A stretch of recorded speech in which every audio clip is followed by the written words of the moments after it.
কি হয়েছে? তোমাকে এত চিন্তিত লাগছে কেন? আর চিন্তা, চারিদিকে যা হচ্ছে তাতে আর আমরা কেউ সেফ নই। কনসেন্ট বলে কোনো তো একটা বিষয়বস্তু আছে। কারোর অনুমতি ছাড়া তার কাছে যাওয়া, তাকে স্পর্শ করা, লিটারেলি ইটস আ ক্রাইম। কি হয়েছে আমাকে একটু ক্লিয়ার করে বলো তো। কি হয়নি জিজ্ঞাসা করো। এই news paper, news channel, social media সব জায়গায় সেই একটাই খবর। ভালোবাসাগুলো দিনে দিনে কেমন একটা খেলো হয়ে যাচ্ছে না চোখের সামনে। দেখো, আমি বুঝতে পারছি তোমাকে কোন জিনিসটা বদল করে। ইভেন আমাকেও করছে।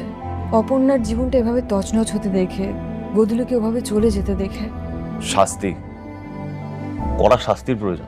যেটা হয়েছে না, এর কোনো মাফ হয় না জানো। যে আইডিয়াল কাপলকে আমরা এত অ্যাডমায়ার করতাম সবাই মিলে, তাদের সংসারের ভিত যদি এতটা কাঁচা হয়, মিথ্যেতে ভরা হয়, তাহলে তো আর আমি না আরেকটা